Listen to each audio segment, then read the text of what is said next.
தரித்திரருக்கு சுவிசேஷம், திருச்சபைக்கு சத்தியம், இந்த ரெண்டு நோக்கங்களோடு மழை பெய்து கொண்டிருக்கிறது. சங்கீத புத்தகத்திலிருந்து தொடர்பாக செய்திகளை படித்து தியானித்து வருகிறோம். இந்த செய்திகளை நீங்கள் மகிமை டிவியிலே சனிக்கிழமை தோறும் ஞாயிற்றுக்கிழமை தோறும் மாலை 5 மணிக்கு நீங்கள் பார்க்கலாம். அனைத்து செய்திகள் யூடியூப்பில் இடம்பெறுகின்றன. ஒருவேளை நீங்கள் மகிமை டிவியிலே பார்ப்பதற்கு உங்களுக்கு நேரமில்லை என்றால் நீங்கள் யூடியூப்பில் போய் அந்த தொடர் செய்திகளை நீங்கள் பார்த்து கொள்ளலாம். அது மட்டுமின்றி வேதம் முழுவதற்கும், ஆதியாகமம் முதல் வெளிப்படுத்தும் விசேஷம் வரை வேதம் முழுவதற்கும் 66 நூல்களுக்கும் விளக்கவரை எழுதியிருக்கிறோம். 8 பாகங்களிலே இந்த விளக்கவரை நூல்கள் உங்களுக்கு கிடைக்கும். குறிப்பிட்ட தொலைபேசி எண்களிலே முகவரியிலே நீங்கள் தொடர்பு கொண்டு இந்த புஸ்தகங்களை நீங்கள் வாங்கிக் கொள்ளலாம். ஆண்டவர் உங்களை ஆசீர்வதிப்பாராக. இப்பொழுது நாம் செய்திக்கு செல்வோமா? 122ஆம் சங்கீதம், தாவீது பாடின ஆரோகண சங்கீதம் என்று அடைப்புக்குறிக்குள்ளே நாம் பார்க்கிறோம். அதிக நாட்கள் கழித்து மீண்டுமாக தாவீதை இந்த சங்கீதத்தில் நாம் சந்திக்கிறோம். தாவீது பாடின ஆரோகண சங்கீதம், என்றைக்கோ ஒரு நாள் பாடி வைத்த சங்கீதம். அந்த சங்கீதம் இந்த ஆரோகண சங்கீத தொகுப்புக்குள்ளே இணைக்கப்பட்டிருக்கிறது. சிறிய சங்கீதம் என்பதனாலே நான் ஒரு தடவை வாசித்து விடுகிறேனே, பின்னர் நாம் இந்த சங்கீதத்தை தொடர்வதற்கு ஃபாலோ பண்ணுவதற்கு ஈஸியாக இருக்கும். கர்த்தருடைய ஆலயத்திற்கு போவோம் வாருங்கள் என்று எனக்கு அவர்கள் சொன்னபோது மகிழ்ச்சியாக இருந்தேன். எருசலேமே உன் வாசல்களில் எங்கள் கால்கள் நிற்கலாயிற்று. எருசலேம் இசை வினைப்பான நகரமாய் கட்டப்பட்டிருக்கிறது. அங்கே இஸ்ரவேலுக்கு சாட்சியாக கர்த்தருடைய ஜனங்களாகிய கோத்திரங்கள் கர்த்தரின் நாமத்தை ஸ்தோத்தரிப்பதற்கு போகும். அங்கே தாவீதின் வம்சத்தாருடைய சிங்காசனங்களாகிய நியாயாசனங்கள் வைக்கப்பட்டிருக்கிறது. எருசலேமின் சமாதானத்திற்காக வேண்டிக் கொள்ளுங்கள். உங்களை நேசிக்கிறவர்கள் சுகித்திருப்பார்களாக. உன் அலங்கத்திற்குள்ளே சமாதானமும் உன் அரண்மனைக்குள்ளே சுகமும் இருப்பதாக. என் சகோதர நிமித்தமும் என் சிநேகிதர் நிமித்தமும் உன்னில் சமாதானம் இருப்பதாக என்பேன். எங்கள் தேவனாகிய கர்த்தரின் ஆலயத்து நிமித்தம் உனக்கு நன்மை உண்டாக தேடுவேன். 122ஆம் சங்கீதம் ஆரோகண சங்கீதம் என்று அழைக்கப்படுகிறது. ஆரோகண சங்கீத வரிசை 120ஆம் சங்கீதத்திலிருந்து 134ஆம் சங்கீதம் வரை 15 சங்கீதங்கள். இந்த தொகுப்பிலே 3வது சங்கீதம் இந்த சங்கீதம். தாவீதின் சங்கீதம். ஒரு காலத்திலே நெருக்கடியான சூழ்நிலைகளினூடாக தாவீது வாழ்ந்து கொண்டிருந்த நாட்களிலே அவன் ஏற்றி பாடிய ஒரு சங்கீதம், வனாந்தரத்திலே பாடிய சங்கீதம். அது பிற்றைய நாட்களிலே ஆரோகண சங்கீத தொகுப்பிலே இணைக்கப்பட்டிருக்கிறது. ஆரோகண சங்கீதம் என்று சொல்லும் பொழுது இஸ்ரவேலின் எருசலேமின் பல திசைகளில் உள்ளவர்கள் புண்ணிய யாத்திரையாக எருசலேமுக்கு வருவார்கள். வருகிற வழியிலே அவர்கள் இந்த சங்கீதங்களை பாடிக்கொண்டே வருவார்கள். அது மட்டுமல்ல, எருசலேம் தேவாலயத்தில் 15 படிக்கட்டுகள், ஒவ்வொரு படிக்கட்டிலும் ஒவ்வொரு சங்கீதமாக எழுதிப்பட்டிருப்பார்கள். அந்த சங்கீதங்களை எல்லாம் ஒவ்வொன்றாக வாசித்து படிப்படியாக ஏறி ஆலயத்திற்குள்ளே பிரவேசித்து ஆண்டவரை வழிபடுவார்கள். ஆரோகணம் என்றால் உயர்வு என்ற அர்த்தம். உயரமான இடத்தில் கட்டப்பட்ட ஆலயம். அந்த ஆலயத்திற்குள்ளே போவதற்கு படிப்படியாக 15 படிகள் ஏறி அந்த உயரமான இடத்திற்கு போய் ஆண்டவரை வழிபடக்கூடிய அளவிலே அமைக்கப்பட்டிருந்தது. அந்த நாட்களிலே இஸ்ரவேல் ஜனங்களுக்கு எருசலேம் ஒரு புண்ணிய ஸ்தலமாக கருதப்பட்டது. அங்கே தான் ஆண்டவர் இருக்கிறார் என்று சொல்லி அநேகர் அபிப்பிராயப்பட்டார்கள். ஆனால் வேதம் அப்படி சொல்லவில்லை. ஒரு தடவை சமாரிய ஸ்திரீ ஆண்டவரை பார்த்து கேட்டாள், ஆமாம், உங்களுடைய அவர்களெல்லாம் சொல்கிறார்களே, நாங்கள் தொழுவதற்கு எருசலேமுக்கு வர வேண்டுமாமே என்ற கருத்திலே சொல்லும் பொழுது ஆண்டவர் சொன்னார், அப்படியல்ல, ஆண்டவரை தொழுது கொள்கிறவர்கள் ஆவியோடும் உண்மையோடும் தொழுது கொள்ள வேண்டும். தேவனை எங்கும் தொழுது கொள்ளக்கூடிய காலம் வருகிறது என்று சொன்னதாக நாம் வேதத்திலே வாசிக்கிறோம்.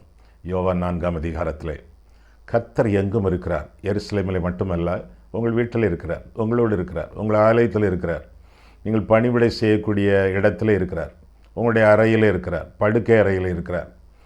ஆண்டவர் இல்லாத இடமே கிடையாது. எங்கும் வியாபித்திருக்கக்கூடிய தெய்வத்தை நாம் வணங்குகிறோம், வழிபடுகிறோம். புண்ணிய பூமி என்று ஒன்றும் கிடையாது. இன்றைய நாட்களிலே எருசலேம் என்பது ஒரு விக்கிரக ஆராதனையாகவும் வியாபார ஸ்தலமாகவும் மாறிவிட்டது. இந்த பூமி சபிக்கப்பட்ட பூமி. ஆதாமுடைய பாவத்தினாலே இந்த பூமி வெந்துருகும். புதிய வானம் புதிய பூமி சிருஷ்டிக்கப்படும். அந்த நாளுக்காக இந்த உலகத்திலே நாம் கர்த்தருடைய கிருபையினாலே நாம் வாழ்ந்து கொண்டிருக்கிறோம். ஆக ஆண்டவர் இருக்கக்கூடிய எந்த ஒரு இடமுமே புண்ணிய பூமி என்று அறிய கடவும். எங்கே இருக்கிறார்? 2 பேராவது 3 பேராவது என் நாமத்தினால் எங்கே கூடியிருக்கிறீர்களோ அவர்கள் நடுவிலே நான் வாசமாக இருக்கிறேன் என்று வாக்கருளிய தெய்வம் உங்களோடு இருக்கிறார். நீங்கள் இருக்கக்கூடிய இடம் ஆண்டவருடைய இடம், புண்ணிய பூமி என்பதை அறிந்து கொள்ள வேண்டும். சரி, சங்கீதக்காரன் வனாந்தரத்திலே சுற்றித் திரியும் பொழுது, தாவீது சவுலுக்கு பயந்து சுற்றித் திரியும் பொழுது அவன் பாடிய இந்த சங்கீதத்தை சங்கீதமாக இந்த சங்கீதத்தை நாம் பார்க்கிறோம். முதல் வசனத்தில் பார்க்கும் பொழுது, கர்த்தருடைய ஆலயத்திற்கு போவோம் வாருங்கள் என்று அவர்கள் எனக்கு சொன்னபோது மகிழ்ச்சியாக இருந்தேன் என்று சங்கீதக்காரன் அறிவிப்பதாக பார்க்கிறோம். ஆலயம் அவனுக்கு இல்லை. வனாந்தரத்திலே அவன் எருசலேமில் இருக்கும் பொழுது அடிக்கடி ஆலயத்திற்கு செல்லக்கூடியவன். இப்பொழுது ஆலயத்திற்கு செல்ல முடியவில்லையே என்ற வாஞ்சியும் கவலையும் அவனை வாட்டுவதாக நாம் பார்க்கிறோம். எனவே தான் கர்த்தருடைய ஆலயத்திற்கு போவோம் வாருங்கள் என்று அவர்கள் எனக்கு சொன்ன பொழுது மகிழ்ச்சியாக இருந்தேன் என்று சங்கீதக்காரன் சொல்வதாக முதலாவது வசனத்திலே நான் வாசிக்கிறோம். ஆலயம் தொழுவது சாலவும் நன்று, நமக்கு தெரிந்திருக்கக்கூடிய ஒரு பழைய பழமொழி. ஆலயம் முக்கியமானது. சபை கூடி வருதலை சிலர் விட்டு விடுகிறது போல நாமும் விட்டுவிடக்கூடாது என்று சொல்லி எபிரேயர் 10ஆம் அதிகாரம் 25ஆம் வசனத்திலே வாசிக்கிறோம். தொடர் வசனங்களை வாசிக்கும் பொழுது சங்கீதம் 27:4, 84ஆம் சங்கீதம் கடைசி வசனங்களிலே, 65ஆம் சங்கீதம் 4ஆம் வசனத்தில், இப்படியாக பல வசனங்களிலே நாம் பார்க்கிறோம். ஆலய வாசற்படியிலே காத்து கிடப்பதை கூட நான் நாடுவேன் என்று சொல்லி சங்கீதக்காரன் சொல்லியிருப்பதாக நான் வேதத்திலே நாம் பார்க்கிறோம். ஆமாம், ஆலயத்திற்கு ஒழுங்காக செல்கிறீங்களா? அல்லது கிறிஸ்மஸ்க்கு மட்டும்தாங்க போகிறீங்களா? ஆலயத்திற்கு செல்ல வேண்டும், கர்த்தரோ தம்முடைய ஆலயத்தில் இருக்கிறார் என்று வேதத்தில் நான் வாசிக்கிறோம். ஆண்டவருடைய விசேஷமான பிரசன்னத்திலே நாம் தங்கி ஆண்டவரை வழிபட வேண்டியது நம்முடைய கடமை என்று சொல்லி வேதத்தில் வாசிக்கிறோம். ஆக கர்த்தருடைய ஆலயத்தை நான் விட்டுவிடக்கூடாது. அது கட்டளைகளிலே ஒன்று, ஆண்டவர் கொடுக்கக்கூடிய கற்பனைகளிலே ஒன்று. எனவே ஆலயத்திற்கு சென்று கர்த்தருடைய ஆவியானவர் விசேஷமாக அசைவாடும் இடத்திற்கு சென்று இன்னும் ஆண்டவரை தொடர்ந்து வழிபட வேண்டியது, ஆராதிக்க வேண்டியது நம்முடைய கடமை என்று சொல்லி வேதத்தில் நான் வாசிக்கிறோம். அது மட்டுமல்ல, 9ஆம் வசனத்தில் பார்க்கும் பொழுது கடைசி வசனம் பாருங்கள், என் தேவனாகிய கர்த்தரின் ஆலயத்து நிமித்தம் உனக்கு நன்மை உண்டாக தேடுவேன் என்று சொல்லி நாம் பார்க்கிறோம். ஆண்டவருடைய ஆலயம், அதன் முன்னிட்டு எருசலேமுக்கு நன்மை, ஆலயத்திற்கே நன்மை உண்டாகக்கூடிய அளவிலே சங்கீதக்காரன் ஆசிப்பதாக நாம் வேதத்தில் வாசிக்கிறோம். என்னென்ன நன்மைகளை அவன் செய்வான், என்னென்ன நன்மைகளை நாம் செய்யலாம், ஆண்டவருடைய ஆலயத்திற்கு சென்று அவரை வழிபடும் பொழுது என்னென்ன நன்மைகள் நம்மால் செய்யக்கூடும். ஆண்டவருடைய ஆலயத்தினாலே நமக்கு அதிக நன்மைகள் உண்டு. ஒன்று ஐக்கியம் உண்டு, அங்கே கூறப்படக்கூடிய ஜபங்கள் உண்டு, ஆலோசனைகள் உண்டு, அறிவுரைகள் உண்டு, அருட்பணிகள் உண்டு. அருட்பணிகளிலே நாம் கலந்து கொள்ள நமக்கு வாய்ப்பு உண்டு. ஆண்டவரை மற்றவர்களோடு தொழுது கொள்வதில் அவர்களுக்கு நாம் உற்சாகம் தருகிறதுண்டு. இப்படியாக பல நன்மைகளை நாம் செய்யலாம், ஆலயமும் நமக்கு செய்கிறது. முக்கியமாக முதலாவது வசனத்திலே சந்தோஷம் என்று பார்க்கிறோம். ஆலயத்திலே சந்தோஷம்.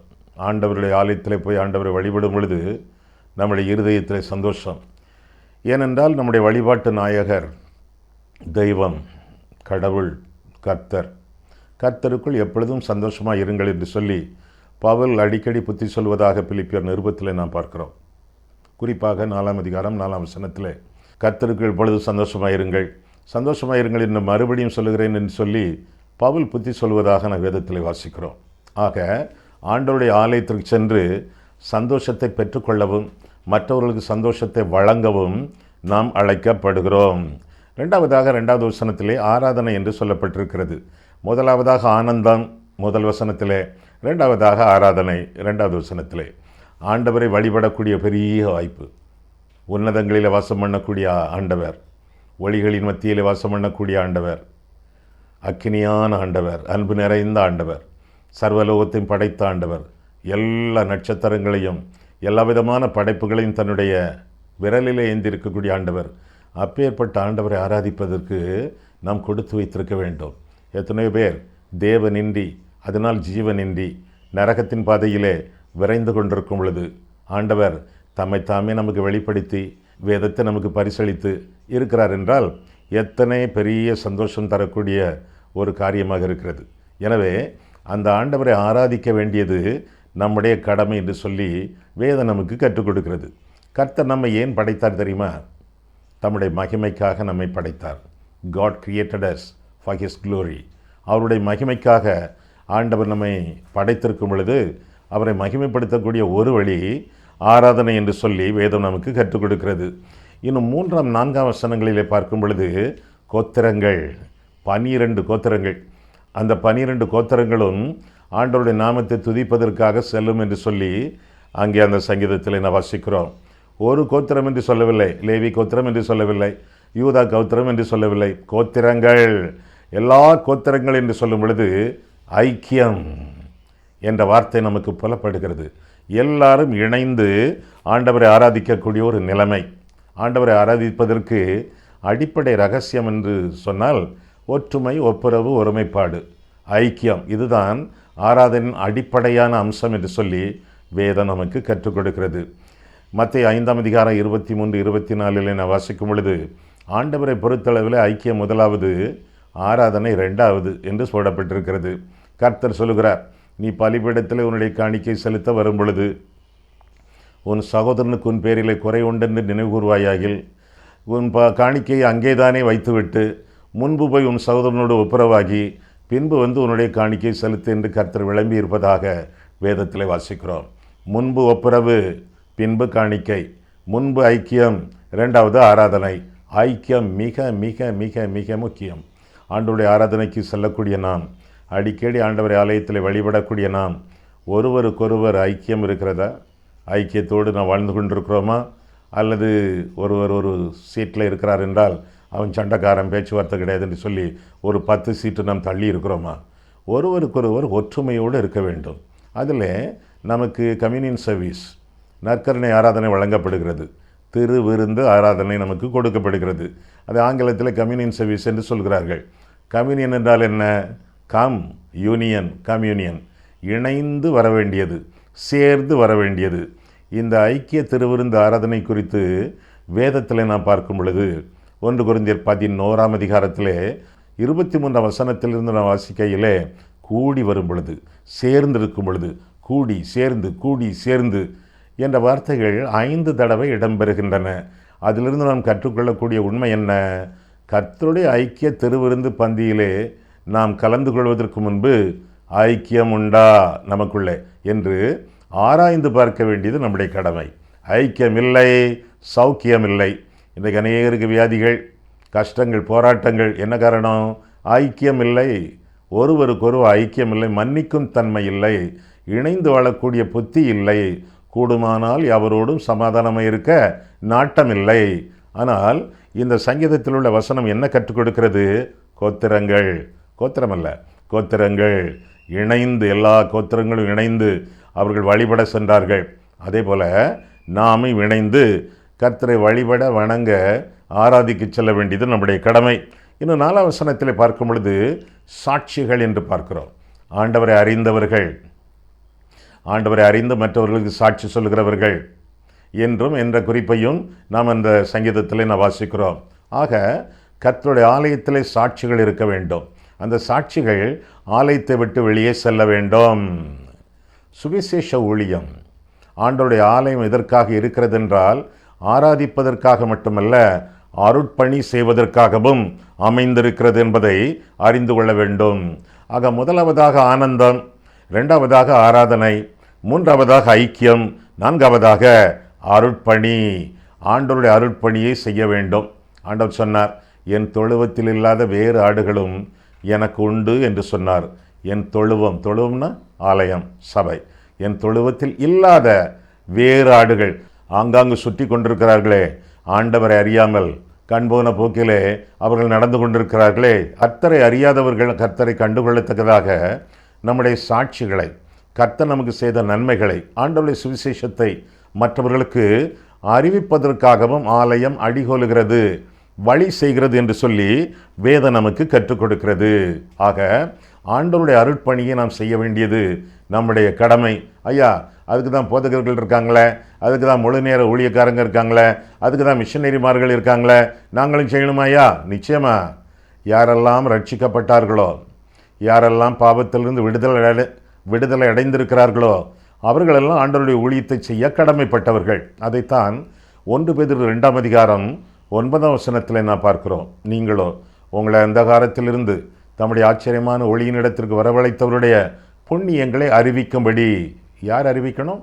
அந்தகாரத்திலிருந்து விடுதலை பெற்றவர்கள், பாவத்திலிருந்து விடுதலை பெற்றவர்கள், அவருடைய ஆச்சரியமான ஒளியினிடத்திற்கு வழிநடத்தப்பட்டவர்கள், இயேசுவுக்குள் வந்தவர்கள், பரிசுத்த வாழ்க்கை வாழ கடமைப்பட்டவர்கள், அவருடைய புண்ணியங்களை அறிவிக்கும்படி.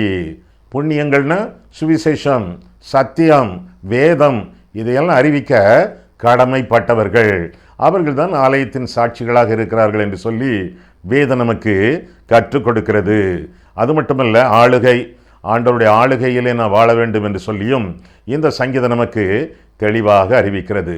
ஆலயத்திற்குள்ளே போகும் பொழுது, ஆண்டவரே உம்முடைய ஆளுகைக்குள்ளாக வருகிறேன், நீர் சொல்வதை நான் செய்வேன், நீர் பார்க்க விரும்புவதை மட்டும் நான் பார்ப்பேன், நான் பேச விரும்புவதை மட்டும் நான் பேசுவேன் என்று சொல்லி நம்முடைய எல்லாவற்றையும் சமூலமாக ஆண்டவருக்கு சமர்ப்பித்து, ஆலயம் ஆண்டவருடைய ஆளுகை இருக்கக்கூடிய இடம் என்று எண்ணி ஆண்டவருடைய ஆளுகைக்கு நம்முடைய வாழ்க்கையை அர்ப்பணித்து வாழ வேண்டியது, வழிபட வேண்டியது நம்முடைய கடமை என்று சொல்லி வேதம் நமக்கு கற்றுக் கொடுக்கிறது. ஆக முதலாவதாக அந்த சங்கீதத்தில் பார்க்கும் பொழுது ஆலய வாஞ்சை, இரண்டாவதாக அலங்கத்திற்குள் சமாதானம் என்று சொல்லி 6, 7 வசனங்களிலே வாசிக்கிறோம். 6, 7 வசனங்கள் பாருங்கள். எருசலேமின் சமாதானத்துக்காக வேண்டிக் கொள்ளுங்கள், உன்னை நேசிக்கிறவர்கள் சுகித்திருப்பார்களாக, உன் அலங்கத்திற்குள்ளே சமாதானமும் உன் அரமனைகளுக்குள்ளே சுகமும் இருப்பதாக என்று பார்க்கிறோம். ஆக முதலாவதாக ஆலய வாஞ்சை, இரண்டாவதாக அலங்கத்தின் சமாதானம், அலங்கத்திற்குள்ளே சமாதானம் என்று சொல்லி இந்த சங்கீதத்திலே நான் வாசிக்கிறோம். சமாதானம் ரொம்ப முக்கியம். ஆண்டவருடைய ஆலயத்திலே ஆண்டவரை வழிபடுகிற ஆத்துமாக்களுக்குள்ளே ஆண்டவருடைய சமாதானம் பெருக வேண்டும்.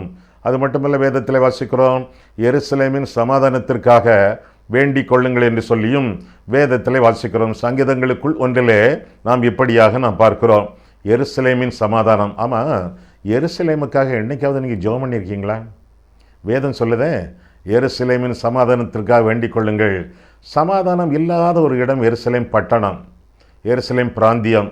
சமாதானமே கிடையாது. ஆண்டவர் சொன்னார், கானான் தேசத்தை சுதந்திரித்துக் கொள்ளுங்கள். அதற்கு ஏறக்குறைய தலைநகராக விளங்கக்கூடிய இடம் எருசலேம். ஆனால் அவர்கள் அதை பிடிக்கவே இல்லையே. யோசுவாவின் காலத்திலே பிடிக்கவே இல்லை, நியாயாதிபதிகளின் காலத்திலே பிடிக்கவே இல்லை, அதற்கு பிறகு சவுல் ராஜா காலத்திலே கூட பிடிக்கவே இல்லை. எபூசியர்கள் அதை ஆண்டு வந்தார்கள் எருசலேமே. தாவீதின் காலத்திலே அது பிடிக்கப்பட்டு அது தாவீதின் நகரமாக மாறிற்று. இன்றைக்கும்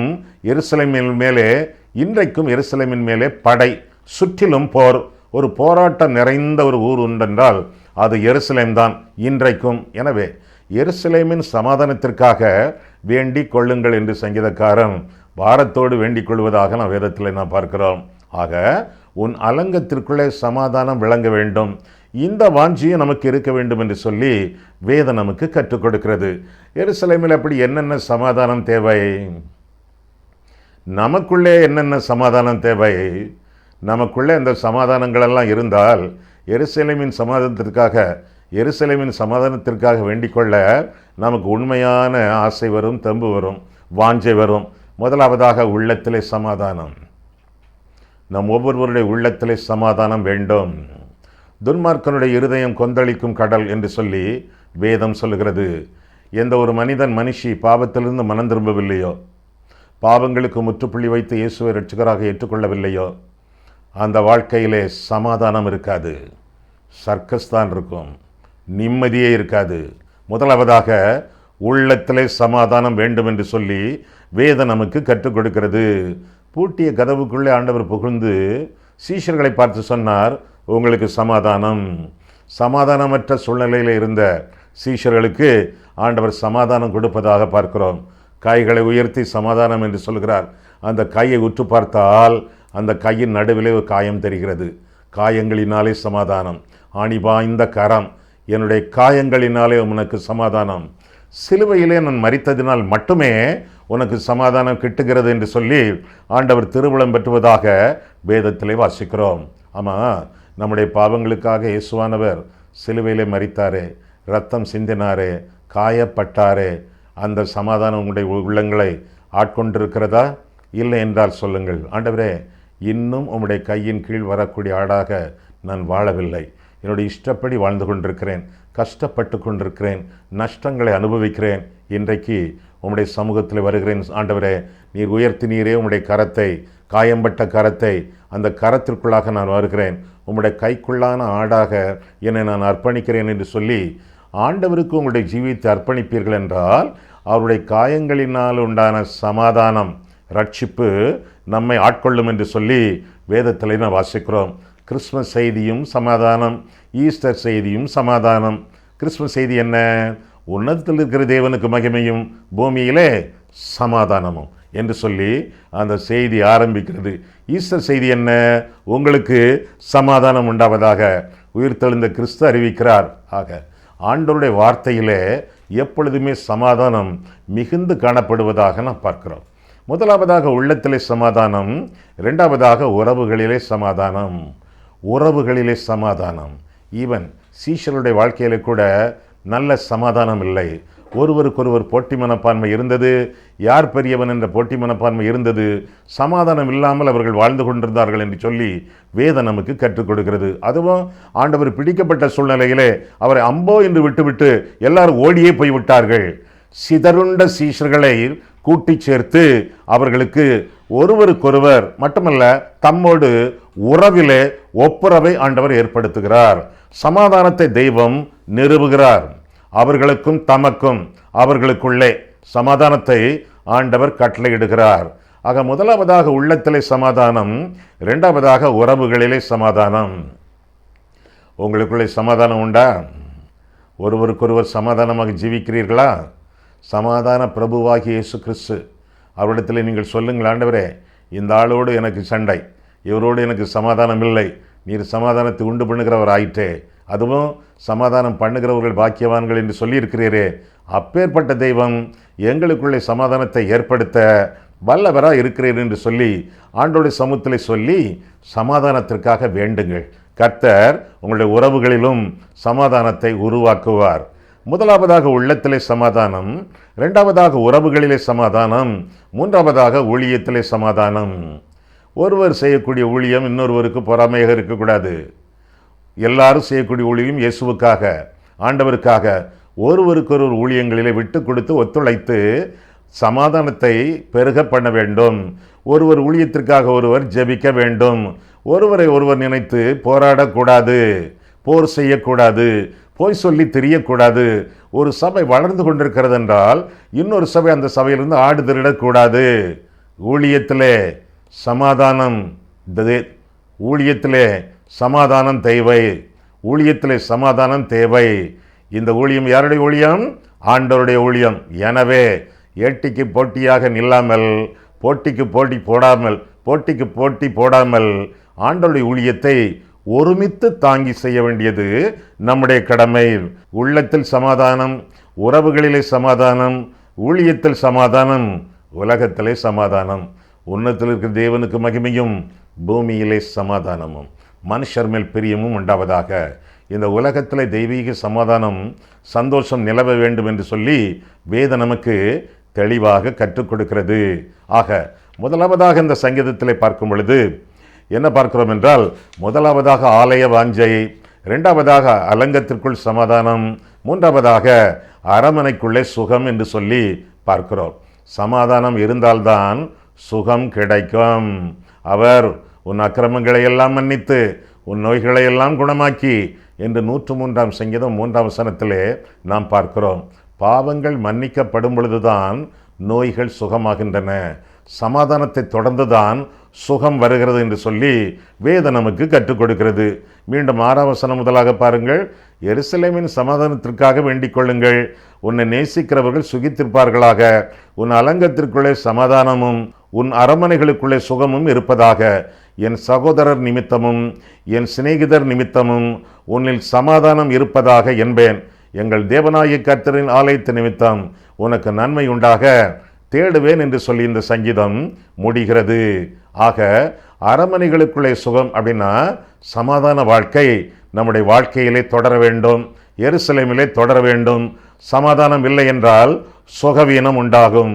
சரீரத்திலே சுகவீனம், மனதிலே நோய், ஆவிக்குரிய பெரும்பாடுகள், எல்லா பாடுகளையும் பாட்டே ஆக வேண்டும். யாரு? சமாதானம் இல்லாமல் வாழக்கூடியவர்கள். ஆனால் பாவங்கள் மன்னிக்கப்பட்டு வாழும் பொழுது நோய்கள் குணமாகின்றன. அதற்கு பிறகு இந்த நோய் வந்தாலும் கூட அதை சந்தோஷமாக ஏற்றுக்கொள்ளலாம். ஆண்டவர் அனுப்புகிறது, ஆண்டவர் அனுமதிப்பது எல்லாவற்றையும் ஏற்றுக்கொண்டு ஆண்டவரை மகிமைப்படுத்தலாம். கர்த்தர் கொடுத்தார், கர்த்தர் எடுத்தார், கர்த்தருடைய நாமத்துக்கு ஸ்தோத்திரம் என்று சொல்லலாம். எப்படியும் சமாதானம் நம்முடைய வாழ்க்கையிலே முக்கியமானது. சரி, எப்படி எருசலேமுக்கு நன்மை உண்டாக தேடுவேன் என்று சங்கீதக்காரன் சொல்கிறான்? முதலாவதாக 6ஆம் வசனத்திலே ஜபம் பண்ண வேண்டியது கடமை. எருசலேமின் சமாதானத்திற்காக விண்ணப்பிக்க வேண்டியது கடமை. நம்முடைய அமைச்சர்கள், ஆளுநர்கள், அரசியல்வாதிகள் எல்லாருக்காகவும் நாம் ஜபம் பண்ண வேண்டும் என்று சொல்லியும் 1 தீமோத்தேயு 2ஆம் அதிகாரம் 1ஆம் வசனம் முதலாக நாம் பார்க்கிறோம். முதலாவதாக ஜபம், இரண்டாவதாக செய்தி. ஆண்டவருடைய செய்தியை இந்த உலகத்திற்கு அறிவிக்க வேண்டும். நேரடியாக தெருக்கூட்டங்களிலே வான் ஒளி மூலமாக பல நிலைமைகளிலே ஆண்டவருடைய செய்தியை உலகத்திற்கு அறிவிக்கலாம். பேப்பரில் எழுதலாம், பேப்பர் விளம்பரமாக போடலாம். மனம் இருந்தால் மார்க்கம் உண்டு. எவ்விதத்திலும் ஆண்டவருடைய செய்தியை உலகத்திற்கு வழங்கலாம். முதலாவதாக ஜெபியுங்கள், இரண்டாவதாக செய்தி கொடுங்கள், மூன்றாவதாக செலவழியுங்கள். ஆண்டவருடைய ஊழியத்தை செய்வதற்கு செலவு உண்டு. யாரை ஆண்டவர் தம்முடைய இரத்தத்தினாலே மீட்டிருக்கிறாரோ அவர்கள் மூலமாக தம்முடைய செய்தி உலகத்திற்கு போக வேண்டும் என்று சொல்லி ஆண்டவர் விரும்புகிறார். சுவிசேஷம் இலவசமானது. ஆனால் சுவிசேஷத்தை வழங்குவதற்கு செலவுகள் உண்டு. காற்று இலவசமானது. காற்றோட்டமாக இருக்க வேண்டும் என்றால் ஃபேன் போடுகிறோம், இன்னும் ஏசியை தட்டி விடுகிறோம். குளிர்ந்த காற்று, செலவுகள் உண்டு. எல்லாம் இலவசம் தானே? ஆமா, அந்த இலவசத்தை அருளுவதற்கு செலவுகள் உண்டு. சுவிசேஷம் சொல்ல, சத்தியத்தை அறிவிக்க செலவுகள் உண்டு. மிஷனரிகளை அனுப்ப செலவுகள் உண்டு. நாமே அருட்பணி செய்ய செலவுகள் உண்டு. சபை சுவிசேஷ ஊழியம் செய்ய, ஆண்டவருடைய நற்பணிகளை செய்ய செலவுகள் உண்டு. இந்த செலவுகளை எல்லாம் சந்திக்க நம்மை எதிர்பார்க்கிறார் ஆண்டவர். நம்மை எதிர்பார்க்கிறார். என் ஆலயத்தில் ஆகாரம் உண்டாயிருக்கும்படி தசம பாகங்களை எல்லாம் பண்டக சாலையிலே கொண்டு வாங்க என்று ஆண்டவர் சொன்னாரே, அதே போல திருச்சபை ஊழியத்திற்காக, திருப்பணி ஊழியத்திற்காக, தேவையில் இருக்கிறவர்களுக்காக தேவ நாமத்தின் அடிப்படையிலே உதவிகள் செய்து, செலவுகள் செய்து வாழ வேண்டியது நம்முடைய கடமை. அப்படி என்றால் எருசலேமிலே மட்டுமல்ல, எவ்விடத்திலும் இருக்கக்கூடிய தேவ சபைக்கு நாம் நிச்சயமாக உறுதுணை செய்கிறவர்களாக, உதவி செய்கிறவர்களாக, ஆண்டவருடைய ஊழியத்தை ஆதரிக்கிறவர்களாக விளங்குவோம். கண்களை மூடுவோம், கர்த்தரை பார்ப்போம். அன்புள்ள ஆண்டவரே, உம்முடைய வசனங்களை ஆராயவும், எங்கள் வாழ்க்கையை ஆராயவும் உம்முடைய சந்நிதியிலே எங்களை வழிநடத்தினீர். அதற்காக உங்களுக்கு நன்றி செலுத்துகிறோம் சுவாமி. ஆலய வாஞ்சியோடு நாங்கள் வாழத்தக்கதாக எங்களுக்கு உதவி செய்யும் ஆண்டவரே. ஆலயத்திற்கு நன்மை உண்டாக நாங்கள் தேடி ஆண்டவருடைய ஆலயத்தின் அருட்பணிகளுக்கு முக்கியத்துவம் கொடுத்து வாழ ஆண்டவரை உதவி செய்யும். ஆலயத்திற்கும் ஆத்துமாக்களுக்கும் சமாதானத்தையும் சுகத்தையும் வழங்கக்கூடிய சாட்சிகளாக நாங்கள் திகழவும் ஆண்டவரை நீர் அருள் செய்யும். இயேசு கிறிஸ்துவின் நாமத்தில் ஜெபிக்கிறோம் பிதாவே, ஆமென்.